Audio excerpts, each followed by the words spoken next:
उर्वशी ने क्यों दिया अर्जुन को नपुंसक होने का श्राप? तो दोस्तों नमस्कार, आपका अपना YouTube चैनल SKPS में आपका स्वागत है। यह प्रसंग पांडवों के वनवास के समय का है।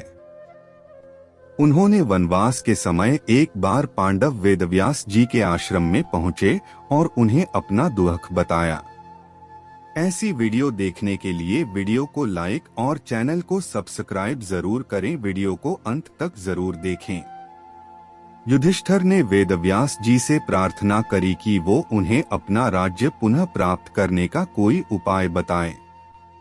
तब वेदव्यास जी ने कहा कि पुनः अपना राज्य प्राप्त करने के लिए तुम्हें दिव्य अस्त्रों की आवश्यकता पड़ेगी, क्योंकि कौरवों के पास भीष्म, द्रोणाचार्य, कृपाचार्य, कर्ण जैसे महारथी हैं। बिना दिव्य अस्त्र प्राप्त किए तुम उनका कुछ नहीं बिगाड़ सकते। युधिष्ठिर के यह पूछने पर कि वो देवताओं से यह दिव्य अस्त्र कैसे प्राप्त करे, वेदव्यास जी ने कहा कि आप सब में केवल अर्जुन ही देवताओं को प्रसन्न करके दिव्यास्त्र प्राप्त कर सकते हैं।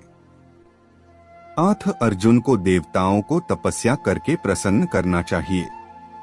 वेदव्यास जी के ऐसे वचन सुनकर अर्जुन तपस्या करने के लिए आगे अकेले ही रवाना हो गए। अर्जुन उत्तराखंड के पर्वतों को पार करते हुए एक अपूर्व सुंदर वन में जा पहुंचे। वहां के शांत वातावरण में वे भगवान की शंकर की तपस्या करने लगे। उनकी तपस्या की परीक्षा लेने के लिए भगवान शंकर एक भील का वेश धारण कर उस वन में आए। वहां पर आने पर भील रूपी शिव जी ने देखा कि एक दैत्य शूकर का रूप धारण कर तपस्यारत अर्जुन की घात में है। शिव जी ने उस दैत्य पर अपना बाण छोड़ दिया। जिस समय शंकर भगवान ने दैत्य को देखकर बाण छोड़ा, उसी समय अर्जुन की तपस्या टूटी और दैत्य पर उनकी दृष्टि पड़ी। उन्होंने भी अपना गांडीव धनुष उठाकर उस पर बाण छोड़ दिया। शूकर को दोनों बाण एक साथ लगे और उसके प्राण निकल गए। शूकर के मर जाने पर भील रूपी शिवजी और अर्जुन दोनों ही शूकर को अपने बाण से मरा होने का दावा करने लगे। दोनों के मध्य विवाद बढ़ता गया और विवाद ने युद्ध का रूप धारण कर लिया। अर्जुन निरंतर भील पर गांडीव से बाणों की वर्षा करते रहे, किंतु उनके बाण भील के शरीर से टकराट कराकर टूटते रहे और भील शांत खड़े हुए मुस्कुराता रहा। अंत में उनकी तरकश के सारे बाण समाप्त हो गए। इस पर अर्जुन ने भील पर अपनी तलवार से आक्रमण कर दिया। अर्जुन की तलवार भी भील के शरीर से टकराकर दो टुकड़े हो गई। अब अर्जुन क्रोधित होकर भील से मल्ल युद्ध करने लगे। मल्ल युद्ध में भी अर्जुन भील के प्रहार से मूर्छित हो गए। थोड़ी देर पश्चात जब अर्जुन की मूर्छा टूटी तो उन्होंने देखा कि भील अब भी वहीं खड़े मुस्कुरा रहा है। भील की शक्ति देखकर अर्जुन को अत्यंत आश्चर्य हुआ और उन्होंने भील को मारने की शक्ति प्राप्त करने के लिए शिव मूर्ति पर पुष्पमाला डाली, किंतु अर्जुन ने देखा कि वह माला शिव मूर्ति पर पड़ने के स्थान पर भील के कंठ में चली गई। इससे अर्जुन समझ गए कि भगवान शंकर ही भील का रूप धारण करके वहां उपस्थित हुए हैं। अर्जुन शंकर जी के चरणों में गिर पड़े। भगवान शंकर ने अपना असली रूप धारण कर लिया और अर्जुन से कहा, हे अर्जुन, मैं तुम्हारी तपस्या और पराक्रम से अति प्रसन्न हूँ और तुम्हें पशुपत्यास्त्र प्रदान करता हूँ। भगवान शंकर अर्जुन को पशुपत्यास्त्र प्रदान कर अंतर्ध्यान हो गए।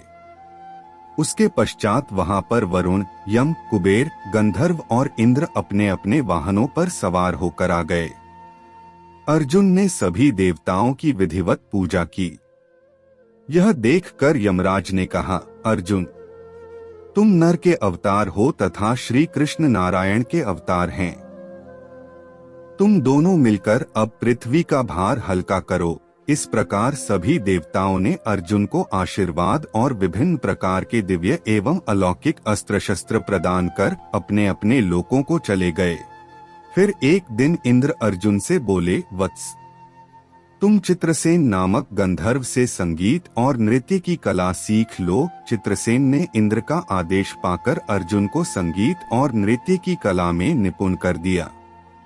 एक दिन जब चित्रसेन अर्जुन को संगीत और नृत्य की शिक्षा दे रहे थे, वहां पर इंद्र की अप्सरा उर्वशी आई और अर्जुन पर मोहित हो गई।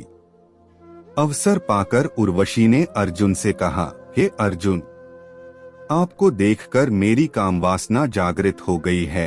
अतः आप कृपया मेरे साथ विहार करके मेरी कामवासना को शांत करें। उर्वशी के वचन सुनकर अर्जुन बोले, हे देवी, हमारे पूर्वज ने आपसे विवाह करके हमारे वंश का गौरव बढ़ाया था। अतः पुरु वंश की जननी होने के नाते आप हमारी माता के तुल्य हैं।